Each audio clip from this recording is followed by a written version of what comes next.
Good morning बच्चों। आज हम कक्षा 4 हमारा भारत का अगला पाठ करेंगे जिसका नाम है थार भारत का मरुस्थल। तो चलिए इसको पढ़ते हैं। इससे पहले आप कॉपी पेन लेके बैठेंगे जिससे जो इम्पोर्टेंट बातें हैं वो हम लिख सकें साथ साथ। तो आप लोग कॉपी पेन लेके बैठेंगे और वीडियो को पॉज करके बंद करके उसको लिखेंगे, फिर आगे सुनेंगे। अन्नू और तन्नू नदियों और पहाड़ों के बारे में जानने के बाद पिताजी से पूछने लगी, पिताजी क्या वर्षा हर जगह एक सी होती है? क्या कोई स्थान ऐसा भी है जहाँ वर्षा बहुत कम होती है?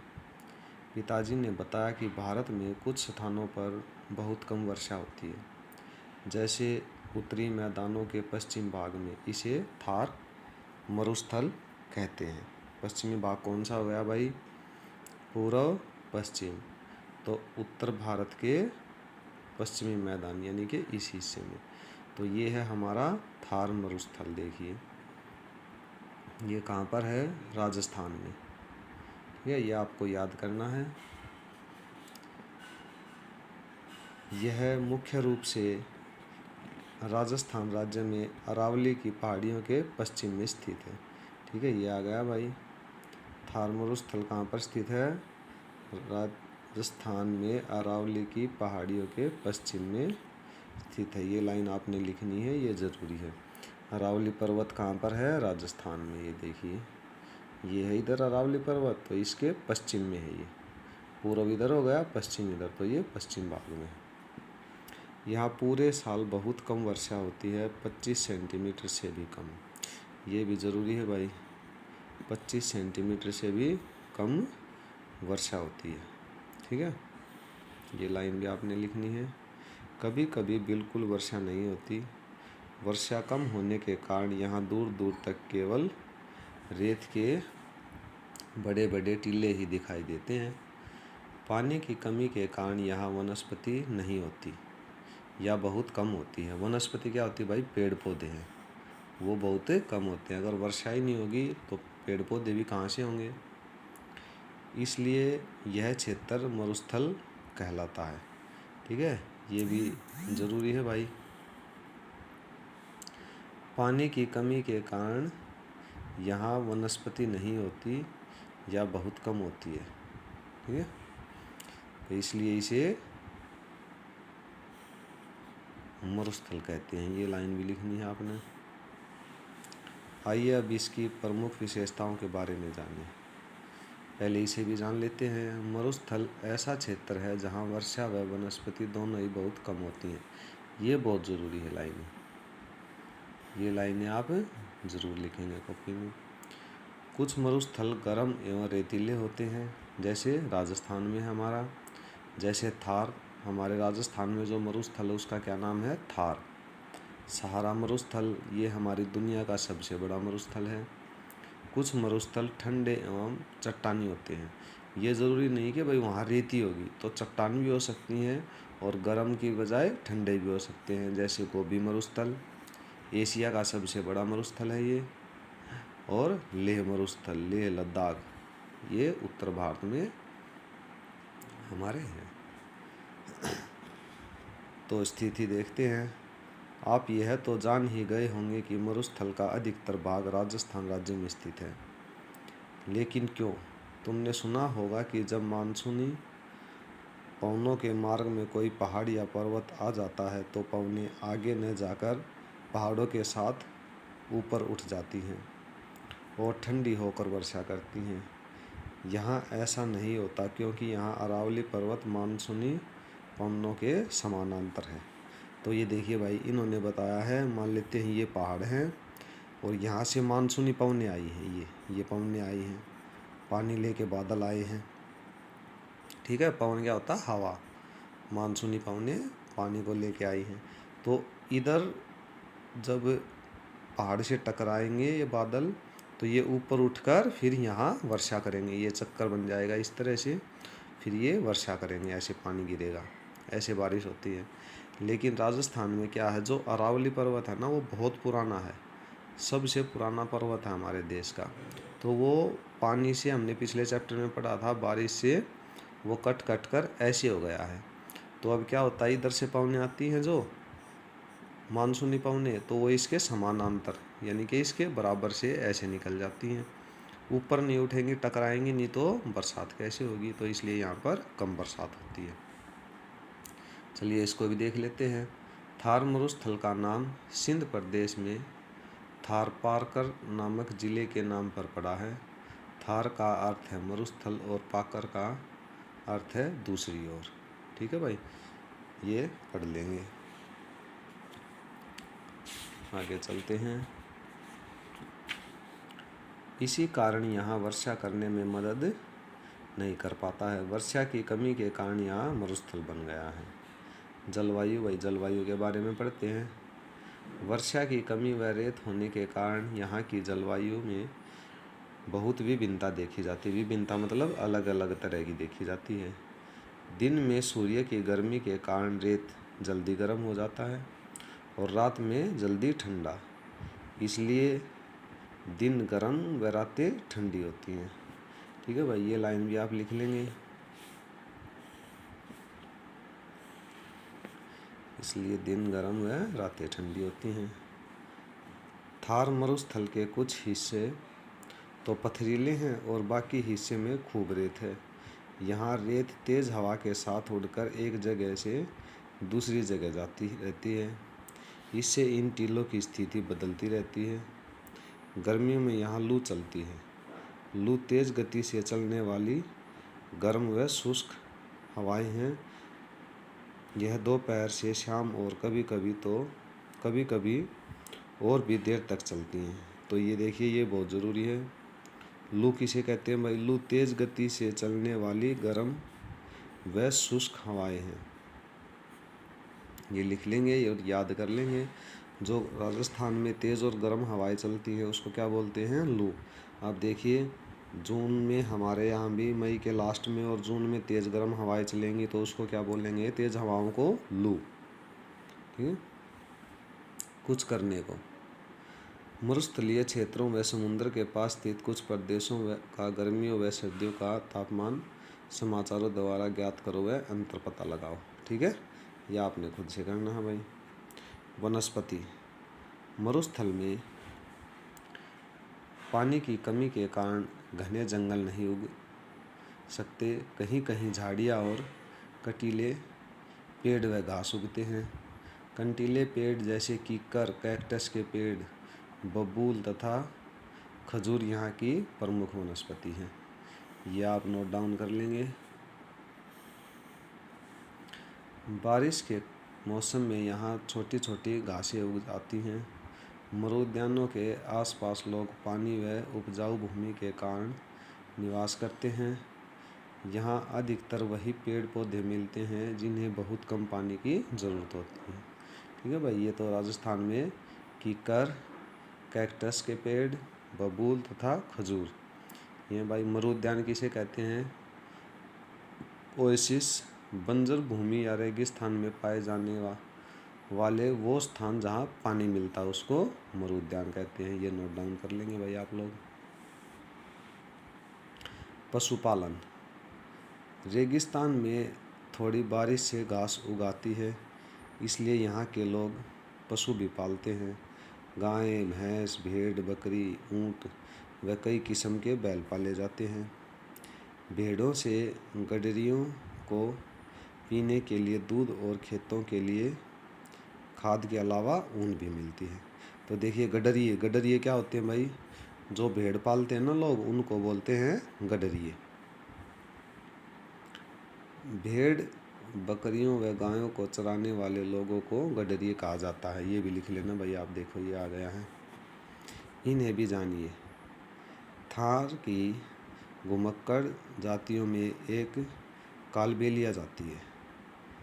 उसके अधिकतर पुरुष सांप का तमाशा दिखाते हैं। वहाँ की अधिकतर महिलाएं काले रंग का घाघरा कुर्ती पहनती हैं। उन पर चमकीले सितारे, गोटे टंके होते हैं। वे जिस तरह बीन की धुन पर नाचती हैं, ऐसा लगता है मानो लहरा रहा हो। तो ये भाई सांप का खेल पहले दिखाया जाता था, लेकिन अब हमारी गवर्नमेंट ने इस पर बैन लगा दिया है, तो अब ये नहीं दिखाया जाता। बस आपको ये याद रखना है, घुमक्कड़, थार की घुमक्कड़ जातियों में से एक का नाम है कालबेलिया जाति, ये आप लिख लेंगे। अक्टूबर के बाद गडरिये अपना डेरा ऊँटों पर लाद कर चारे की तलाश में दूर दूर तक हरियाणा, गुजरात और मध्य प्रदेश निकल जाते हैं। ऊँट यहाँ का मुख्य पशु है। ये भाई नोट डाउन कर लेंगे आप लोग। ऊँट है जो यहाँ का मुख्य पशु है भाई राजस्थान का, क्योंकि ऊँट रेत के मैदान में दूसरे जानवरों की तुलना में आसानी से चल सकता है। ऊँट कई दिनों तक पानी पिए बगैर भी रह सकता है। ये देखिए, ये इम्पोर्टेंट लाइन है। रेगिस्तान में ऊँट यातायात का मुख्य साधन है, ये भी लिख लेंगे भाई। ठीक है, यातायात का मुख्य साधन क्या है राजस्थान में? रेगिस्तान में ऊँट, इसलिए इसे रेगिस्तान का जहाज कहते हैं। ये देखिए, ये लाइन बहुत इम्पोर्टेंट है, ये बहुत काम आती है हमारे, इसको याद कर लेंगे, लिख लेंगे। इसका उपयोग हल चलाने व गाड़ी खींचने के लिए होता है। ऊँट की ऊन से रंग बिरंगे पट्टू, कंबल बनाए जाते हैं। ऊँटनी का दूध पिया जाता है। कालबेलिया नृत्य भाई देखिए इस तरह का होता है ये। आगे है भाई प्रमुख फसलें। थार मरुस्थल में बारिश के मौसम में खेती की जाती है, इसलिए यहाँ अधिकतर फसलें जून जुलाई के महीने में बोई जाती हैं। देखिए भाई, यहाँ पर बारिश जून जुलाई में होती है, जो थोड़ी बहुत होती है, तो इसी महीने में फसलें बोई जाती हैं और सितंबर अक्टूबर में काटी जाती हैं, जिसमें बाजरा, ज्वार, मक्का, मूंगफली, देखिए ये याद कर लेंगे आप। मूंगफली, मोठ की दाल व तिल आदि खरीफ की फसल हैं। ठीक है, रेगिस्तान में ये फसलें बोई जाती हैं, ये लिखकर इसको याद कर लेंगे। अच्छा देखिए, एक आया भाई खरीफ की फसल। खरीफ की फसल वो होती है जिसको कम पानी की आवश्यकता होती है। ठीक है, उसे खरीफ की फसल कहते हैं, जो बरसात के मौसम में ही ज़्यादा बोई जाती है। ठीक है, कम पानी में ये फसलें आसानी से उग जाती हैं। राजस्थानी खाने में बाजरे का मुख्य साधन है, ये लिख लेंगे भाई, ये इम्पोर्टेंट है। यहाँ की दाल बाटी, बाजरे की रोटी व खिचड़ी बहुत प्रसिद्ध है। दाल बाटी ये भी लिख लेंगे। ठीक है, पेड़ों व झाड़ियों में लगने वाले फलों को सुखाकर साल भर खाया जाता है। अब धीरे धीरे सिंचाई की सुविधाएं होने के कारण साल में 2 या 3 फसलें बोई जाने लगी हैं तथा गेहूं व सरसों भी उगाई जाने लगी हैं। ये देखिए भाई, राजस्थान की मुख्य फसल क्या है? बाजरा, ये बाजरा है भाई। पानी कहाँ से मिलता है? तुम्हें लग रहा होगा कि ऐसी जगह में लोग कैसे रहते हैं, उन्हें पानी कहाँ से मिलता है? पानी के लिए यहाँ कुएं हैं जिनमें पानी काफ़ी गहराई में मिलता है। कई जगहों पर पानी खारा होता है। जहाँ जहाँ मीठे पानी का कुआं होता है, वहाँ लोग दूर दूर से आकर पानी भरते हैं। महिलाओं को पीने का पानी लाने के लिए काफ़ी मेहनत करनी पड़ती है। सिर पर एक साथ कई घड़े रखकर, घड़े का मतलब मटके रखकर, उन्हें अपने घरेलू कार्यों के लिए पानी दूर दूर से लाना पड़ता है। उनका काफ़ी समय इसी में निकल जाता है। रेगिस्तान के लोग पानी की एक एक बूंद को इस्तेमाल करते हैं। बरसात में बरसने वाले पानी को व्यर्थ नहीं जाने देते। वे अपने घर के आंगन में ज़मीन के नीचे पक्की टंकी बनाकर उसमें बरसात का पानी जमा करते हैं। ये हमने तीसरी क्लास में पढ़ा था भाई। ठीक है, इस पानी को थोड़ा थोड़ा साल भर खर्च करते हैं। गांव की निचली ज़मीन पर तालाब बनाकर भी पानी इकट्ठा करते हैं, जिससे जानवर पानी पीते हैं। राजस्थान में पारंपरिक तौर पर क्षेत्र को 2 भागों में बांटते हैं। एक जिसमें पालर पानी मिलता है, जो वर्षा से मिलने वाला जल है, और दूसरा जहां वाकर पानी मिलता है, जो ज़मीन से मिलने वाला जल है। दोनों में अलग अलग तरह की फसल उगाई जाती है। राजस्थान में शुरू से ही पानी सुंदर चीज़ों से जुड़ा हुआ है। पानी के पीने के पानी का बर्तन, कुओं के चबूतरे, पानी जमा करने की होदी तथा उनके ढक्कन सब की खूब सजावट की जाती है। थार के समाज में पानी की हर बूंद का सदुपयोग किया जाता है। सदुपयोग मतलब अच्छा उपयोग किया जाता है, उसको व्यर्थ नहीं किया जाता। इसलिए वहाँ पानी के सही इस्तेमाल के बारे में आम जीवन की कहानियाँ, कहावतें व मुहावरे मिले हैं। उदाहरण के रूप में वहाँ एक कहावत है, घर में साधारण मेहमान आए तो मलाईदार दूध दो, विशेष मेहमान हो तो एक गिलास पानी दो। मेहमान इससे ज़्यादा मांगे तो दूसरा गिलास दूध का दो। यानी पानी है दूध से भी ज़्यादा कीमती है। लोक व्यवहार भी ऐसा है कि पानी की हर बूंद का उपयोग किया जाए। जैसलमेर में आज भी लोग लकड़ी की चौकी पर बैठकर नहाते हैं। उसके नीचे एक बर्तन रहता है। नहाने से गिरा पानी उसमें जमा होता है जो जानवरों के काम आता है। देखिए पानी का सदुपयोग कितनी तरह से करते हैं, वो व्यर्थ नहीं जाने देते। ठीक है। 1980 के दशक में राजस्थान नहर बनाने से यहाँ के लोगों को पीने व सिंचाई के लिए जल आसानी से उपलब्ध होने लगा है। मानचित्र में इस नहर की स्थिति को ध्यान से देखिए। यह नहर पंजाब के हरीके बांध से निकलती है। ठीक है भाई, आपको ये याद करना है। बांध से निकल राजस्थान के थार मरुस्थल में बहती है। अब इसे इंदिरा गांधी नहर के नाम से जाना जाता है। ठीक है भाई, ये भी आपको याद करना है। इसके नीचे ही लिख लेंगे ये देखिए, ये दी गई है भाई, ये हरीके डैम है। तो ये देखिए, ये नहर ऐसे आई है पंजाब से राजस्थान के अंदर। ठीक है। इसी नहर द्वारा सिंचाई की सुविधा मिलने के कारण राजस्थान में गेहूं की फसल भी उगाई जाने लगी है। यहाँ साल में एक नहीं 2 बार फसल उगाई जाती है। ये राजस्थान नहर यानी कि इंदिरा गांधी नहर नाम है इसका, उसका एक चित्र दिया गया है। आइए अभ्यास के प्रश्न करते हैं। थार मरुस्थल मुख्यतः किस राज्य में स्थित है? राजस्थान में भाई। थार मरुस्थल का मुख्य पशु कौन सा है? ऊंट। और इसे क्या कहा जाता है? रेगिस्तान का जहाज।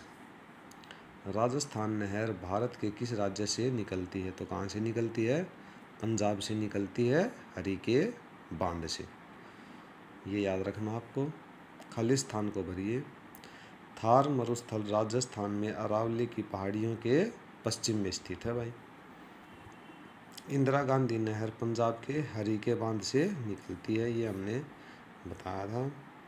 दोपहर के समय तेज गति से चलने वाली गर्म व शुष्क पवन को लू कहते हैं भाई। ये याद रखना है। शुष्क शुष्क क्या होता है भाई? जिस हवा में नमी नहीं हो। राजस्थानी खाने में बाजरे की रोटी का मुख्य स्थान है। हमने दिखाया था बाजरे का चित्र भी।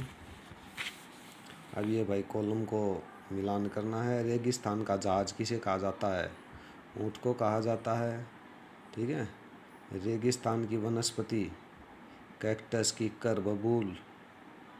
राजस्थान नहर इंदिरा गांधी नहर को बोला जाता है। अभी इसका नाम इंदिरा गांधी नहर है। राजस्थान में स्थित पहाड़ियाँ कौन सी पहाड़ियाँ हैं? राजस्थान में अरावली की पहाड़ियाँ हैं। नीचे दिए गए प्रश्नों के उत्तर दीजिए। मरुस्थल किसे कहते हैं? मरुस्थल किसे कहते हैं भाई? ऐसा स्थान जहाँ वर्षा और वनस्पति बहुत कम होती है उसे मरुस्थल कहते हैं। मानसूनी पवनों की 2 विशेषताएं लिखिए। मानसूनी पवनों की 2 विशेषताएं। नंबर 1 क्या भाई? ऋतुओं के अनुसार दिशा बदलती हैं ये। दूसरा, मानसूनी पवनें हैं वो वर्षा लाने में सहायक हैं। आगे भाई, ऊंट को रेगिस्तान का जहाज क्यों कहा जाता है? क्यों कहा जाता है भाई? क्योंकि ऊंट है यातायात का मुख्य साधन है, इसलिए रेगिस्तान का जहाज कहा जाता है। रेगिस्तान में उगाई जाने वाली प्रमुख फसलों का नाम लिखिए। तो देखिए, बाजरा है, जवार, मक्का, मूंगफली, मोठ और तिल। तो ये आपका चैप्टर कंप्लीट हो गया है। आप इसमें इम्पोर्टेंट चीज़ें हैं वो लिखेंगे और याद करेंगे ताकि पेपर में कोई भी चीज़ छूट न जाए। तो इसको पढ़ते रहिए, आगे बढ़ते रहिए। Thank you.